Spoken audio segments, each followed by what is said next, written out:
रामकृष्ण हरी बाबा. रामकृष्ण हरी रामकृष्ण. आज सायकलवर कस काय?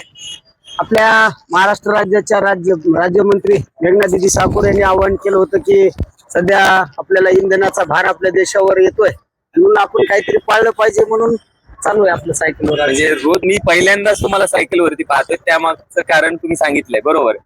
तर मला म्हणायचं की आपण एकट्याने करून काय होणार. समजा आपण बरेच जण म्हणजे पाळतायत, आज म्हणजे मार्केटमध्ये पाहिलं शुकशुकाट आहे, पण एका आपल्या तालुक्यापुरतं मर्यादित नव्हतं. म्हणजे काही लोकांनीच पाळून एक काय कसं साध्य करू शकतो आपण. असं नाही सर, असं म्हणतात थेंबे थेंबे तळे साचे. प्रत्येकाने प्रयत्न केल्यावर खूप मोठा सागर तयार होत असतो.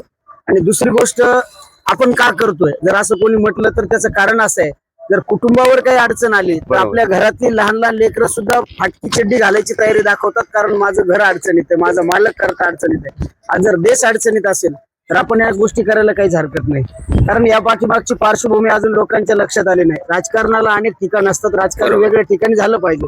आपण जर बघितलं तर आज जे तेल कंपन्या आहेत त्यांचा व्यवहार हा डॉलर मध्ये होता. बरोबर. आणि मग आपण ज्यावेळेस तिकडलं तेल खरेदी करतो त्यावेळेस आपल्याला अगोदर डॉलर विकत घ्यावा लागतो, आणि डॉलर विकत घेतल्याच्या नंतर आपल्याला तो त्यांना द्यावा लागतो, म्हणजे आपली किंमत रुपयाची कमी होत जाते. तर इकॉनॉमी जर विचार केला तर त्या दृष्टिकोनातून आपण थोडाफार जर आता संयम दाखवला आणि गरजेच्या वेळी जर आपण गेलो, तसं पाहिलं तर आज लॉकडाऊन सारखी परिस्थिती आपल्याला आज अनुभवायला मिळते, किती वाहनं कमी आहेत. आणि त्या आव्हानाला एक जागरूक नागरिक म्हणून जर हुशार लोकांनी येडेवाणी केलं, मग येडे लोकांनी काय केलं पाहिजे.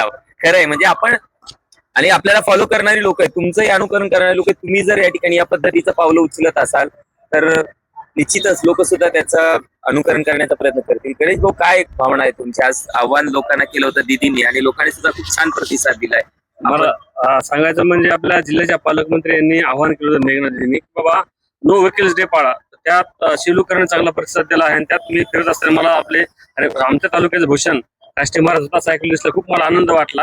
आणि लोक पाहता यात खूप मोठेपणा वाटतो आम्हाला. लोकांनी माझंही आव्हान असेल, लोकांनी या पालकमंत्र्याच्या महोदयांच्या प्रतिसादाला चांगला प्रतिसाद देत आहेत. बरोबर. आपल्यासोबत आहे अशोक भाऊ, तुम्ही एक म्हणजे शहर प्रमुख आहात या शहराचे. आणखीन जर आपल्याला भविष्यात दीदींनी काही सूचना दिल्या तर त्या सूचनांचं पालन तुम्ही आणि तुमची संपूर्ण टीम करेल का? काय भावना आहेत? हो, नक्कीच. दीदीने दिलेल्या या आव्हानाला सेलू मध्ये खूप चांगला प्रतिसाद दिलेला आहे. आणि याच्यानंतरही दीदी किंवा पंतप्रधान मोदीजी जे आव्हान देतात त्याला सेलू कर आणि आम्हीही प्रतिसाद देऊ. बिलकुल. तर आपण पाहिलं असेल एकंदरीत की सेलू शहरामधनं सेलू शहर म्हणजे परभणी जिल्ह्यातनं खूप चांगला प्रतिसाद भेटतोय. जर देशाचं हित असेल, देशाचं कर्तव्य म्हणजे देशासाठी काहीतरी करण्याची वेळ येत असेल तर एक जबाबदार नागरिक म्हणून आपल्या प्रत्येकाचं या ठिकाणी कर्तव्य आहे आणि ते आपण सेलूकर म्हणून या ठिकाणी पाळतोय, याचा मला खरंच नितांत आनंद आहे. आपण सुद्धा या ठिकाणी ही जी मुवमेंट सुरू केली आहे त्या मुवमेंट मध्ये आपण सर्वांनी सहभागी व्हावं एवढीच विनंती करतो आणि थांबतो. रामकृष्ण. रामकृष्ण.